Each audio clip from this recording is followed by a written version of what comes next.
क्यों ज़रूरी होता है अकाउंट्स के किसी भी चैप्टर को कवर करने से पहले चैप्टर बेसिक अकाउंटिंग टर्म्स को करना। देखिए फ्रेंड्स, सबसे ज़्यादा ज़रूरी है हमारे लिए ये समझना कि हमें अकाउंटिंग करनी क्यों है। अगर हमारा वाई क्लियर है तो हम किसी भी चीज़ को ईजिली समझ सकते हैं। तो hello friends, welcome to our channel ledger leaf. Ledger leaf में आप सभी का स्वागत है।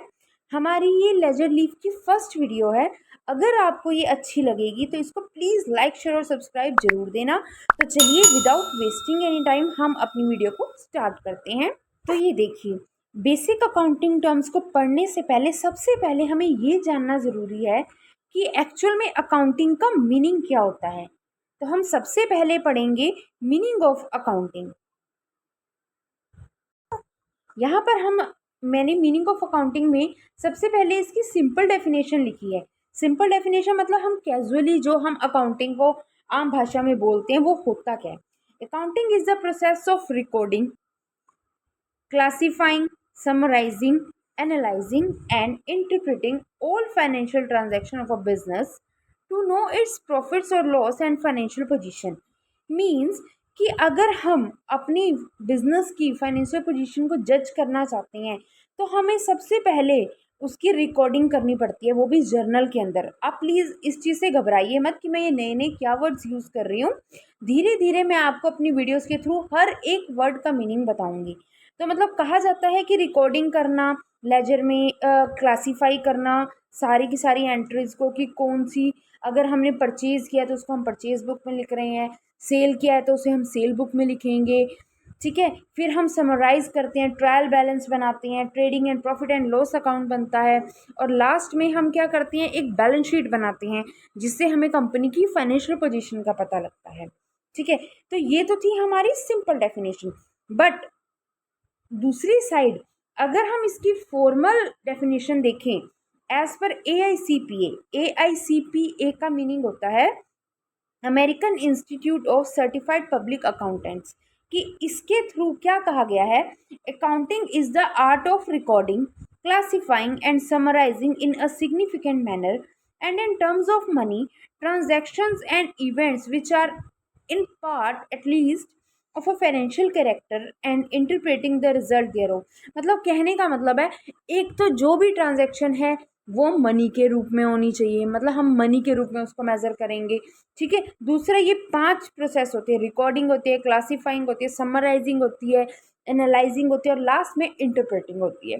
तो ये हम धीरे धीरे जैसे हम मीनिंग ऑफ अकाउंटिंग का चैप्टर करेंगे मैं उसमें आपको ये कवर जरूर करवाऊंगी। अब हमारी नेक्स्ट स्लाइड में बेसिक अकाउंटिंग टर्म्स का चैप्टर स्टार्ट होता है। तो बेसिक अकाउंटिंग टर्म्स में हमारे जो सबसे पहले आता है वो आता है बिजनेस। ये बिजनेस जो है वो एक्चुअल में क्या होता है। A business is an activity that involves producing और बाइंग एंड सेलिंग गुड्स और सर्विसेज टू अर्न प्रॉफिट। कहने का मतलब है गुड्स और सर्विसेज को जब हम सेल करते हैं और उससे हमें जो प्रॉफिट अर्न होता है उसको हम बिजनेस कहते हैं। जैसे कि एक एग्जांपल से समझते हैं, Riya runs a stationery shop, that's her business. जैसे अब रिया है, एक स्टेशनरी की शॉप चला रही है। अब खाली स्टेशनरी की शॉप में अगर वो बिना किसी से पैसे लिए ऐसे ही डिस्ट्रीब्यूट करी जा रही है तो that was not a business. Business का मतलब हो रहा है उसकी स्टेशनरी शॉप में कोई कस्टमर आता है, उससे कोई पेंसिल परचेज कर रहा है, कोई भी स्टेशनरी की कोई भी आइटम परचेज कर रहा है और उसके बदले में वो उसकी स्टेशनरी के आइटम्स उस कस्टमर को दे रही है, दैट वाज अ बिजनेस। ठीक है, कि उसको बिजनेस कहा जा रहा है कि एक तरफ से उसके पास पैसे आ रहे हैं और दूसरी तरफ से उसका मटेरियल जा रहा है। ठीक है, तो ये तो हमारी बेसिक अकाउंटिंग टर्म का फर्स्ट जो है वो है बिजनेस है। उसके बाद सेकंड आता है ट्रांजैक्शन, जो आप बहुत बार सुनोगे अकाउंट्स में कि क्या, अभी भी जैसे हमने मीनिंग ऑफ अकाउंटिंग करा तो उसमें आपने देखा कि बार बार मैंने एक वर्ड यूज करा, ट्रांजैक्शन। अब ट्रांजैक्शन क्या होता है, a transaction is any exchange of goods और services for money, it can be cash और क्रेडिट।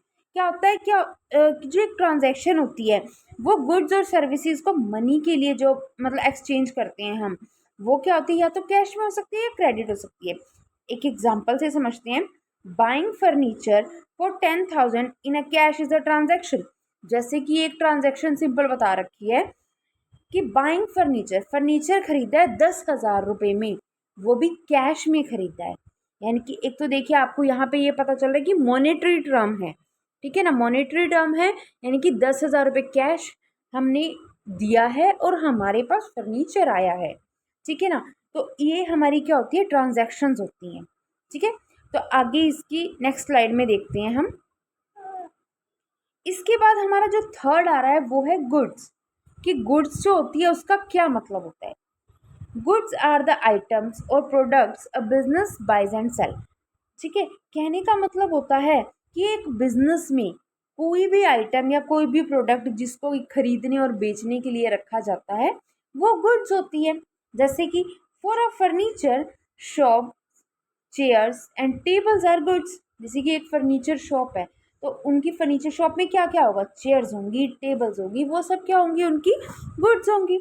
हाँ, बट इसके साथ एक और पॉइंट है, but if the same shopkeeper boys a computer for office use that is not goods, it's an asset. कहने का मतलब है कि अगर मान लो मेरे पास एक शॉप है, मेरी ही एक फर्नीचर शॉप है, ठीक है ना, और मैं अपने ही बिजनेस के लिए, जैसे मेरी अपनी चेयर खराब हो गई है, जो ओनर चेयर होती है, मैं वो अपनी ही शॉप के लिए, अपने ही बिजनेस के लिए मैं वो चेयर खरीद के ला रही हूँ, तो वो मेरी जो है वो गुड्स नहीं होगी, वो एक एसेट होएगी, ठीक है। एसेट का मीनिंग क्या होता है वो भी मैं आपको कमिंग वीडियो में जरूर समझाऊंगी, ठीक है। तो ये तो हमारा थर्ड पॉइंट था। इसके आगे आता है हमारा फोर्थ पॉइंट, डेटर। अच्छा, DEBTOR, इसको डेब्टर नहीं पढ़ते, इसको पढ़ा जाता है डेटर। तो डेफिनेशन पढ़ती हैं, a debtor is a person who owes money to the business. क्या करता है, जो बिजनेस से मनी ओज करता है। इसको एग्जांपल के थ्रू समझते हैं। If you sell goods to Rohan on credit, Rohan is your debtor. कहने का मतलब है कि आपके पास कुछ गुड्स हैं और रोहन नाम का एक लड़का है, उसने उधार में आपसे वो गुड्स जो हैं, ठीक है ना, खरीदी हैं, यानी कि आपने उधार में रोहन को गुड्स बेची हैं। तो जो रोहन होगा उसने अभी आपके पैसे देने हैं, तो वो आपका डेटर है, जिसको हिंदी में कहा जाता है देनदार। ध्यान से समझना, रोहन है जिसने आपसे उधार में माल खरीदा है, वो आपका देनदार है क्योंकि उसने आपके पैसे देने हैं, तो वो आपका डेटर हुआ, ठीक है ना। तो अब आता है क्रेडिटर। क्रेडिटर क्या होता है, creditor is a person to whom the business owes money. इसका मतलब क्या होता है कि क्रेडिटर जो होता है वो पर्सन होता है जिससे हम उधार में माल खरीदते हैं, जिससे क्या करते हैं, हम उधार में माल खरीदते हैं। जैसे कि एक एग्जांपल दे रखा है यहाँ, if you buy goods from Suman on credit, Suman is your creditor. मतलब मान लीजिए आप किसी शॉप पर जाते हैं, ठीक है, और वहाँ की ओनर का नेम सुमन है, और उस सुमन से आप उधार में कुछ गुड्स खरीदते हैं, कोई भी माल जो है उधार में खरीदते हैं, तो आपको उसको पैसे तो देने पड़ेंगे। तो इसी करके हम कह सकते हैं कि जो सुमन है वो आपकी क्रेडिटर है। क्रेडिटर मतलब अगर हम हिंदी में बात करें तो क्रेडिटर का मतलब होता है लेनदार, यानी कि जो हमसे पैसे लेने वाला है। जिससे आपने अभी पीछे पढ़ा था डेटर, डेटर मतलब देनदार, यानी कि जिसने आपसे उधार में माल खरीदा है तो वो आपको पैसे देगा और आप उससे पैसे लोगे तो आप उसके लेनदार बनोगे, ठीक है। और नेक्स्ट आता है अब हमारे पास 6 नंबर पे कैपिटल। कैपिटल नेम से ही क्लियर होता है, यानी कि हमारी पूंजी। जो जैसे कि कहने का मतलब है, पहले हम इस डेफिनेशन को रीड करते हैं। कैपिटल इज द मनी और resources invested by the owner in the business.